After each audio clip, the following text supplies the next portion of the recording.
तुमच्या रूपाने माझ्या भोवती जे एक शिवसेना प्रमुखांचे आणि माझ्या माचं जे आशीर्वादाचं कवच आहे, हे मोदी तुम्ही काय तुमच्या कित्येक पिढ्या राजकारणात मी बोलतो, मी वैयक्तिक कोणाचं काढत नाही,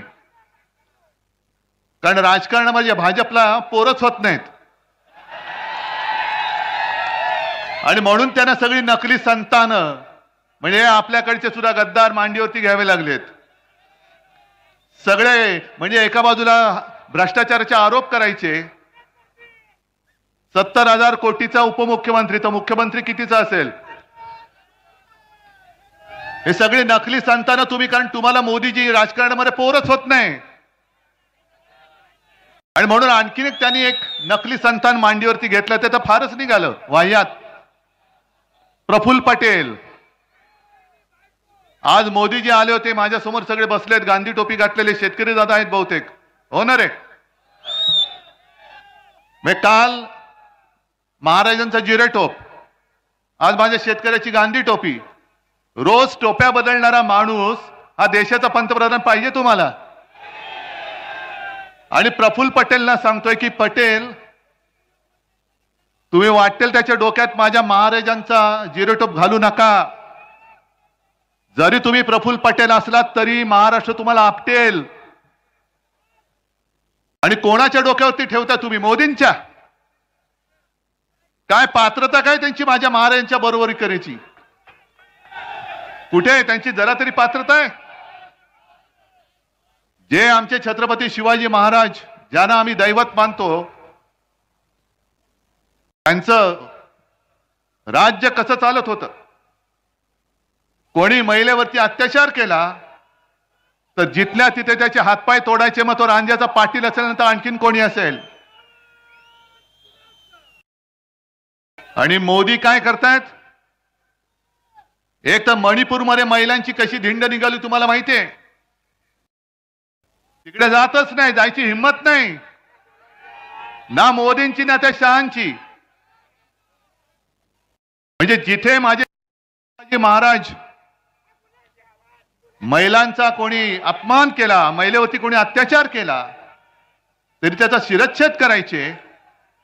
मोदी तुम्ही तर जाऊ शकत नाही, तुम्ही महाराजांच्या जिरेटोपाला हात काय त्याचं दर्शन सुद्धा घेण्याची तुमची पात्रता नाहीये। बरं, मोदी कोणाचा प्रचार करतात? इकडे जो उमेदवार उभा आहे त्याचं काहीतरी व्हिडिओ फिरताय, मग असा ज्या व्यक्तीचा उमेदवार आहे तो महाराजांचा जिरेटोप घालू शकतो?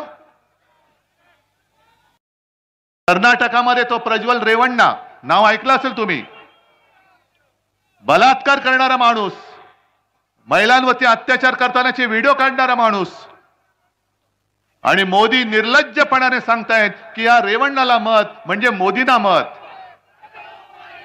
हे माझ्या महाराजांची बरोबरी होऊ शकते? हा माझ्या छत्रपती शिवाजी महाराजांचा आणि माझ्या महाराष्ट्राचा अपमान आहे।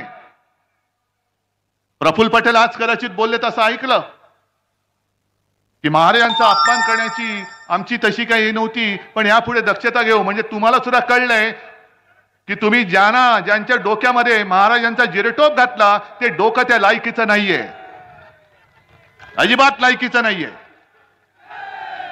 अरे, शेतकऱ्याच्या भाजीच्या देठाला देखील हात लावू नका हे सक्त आदेश देणारे महाराज कुठे? आणि नाशिकमध्ये येऊन कांदा उत्पादक शेतकऱ्यांना अडकून ठेवणाऱ्यांचे नतद्रष्ट सरकार कुठे? आज इकडे कांदा उत्पादक शेतकरी आलेत का रे? अहो, पोलिसांना मी विचारतो, यांना का नाही अडवलात?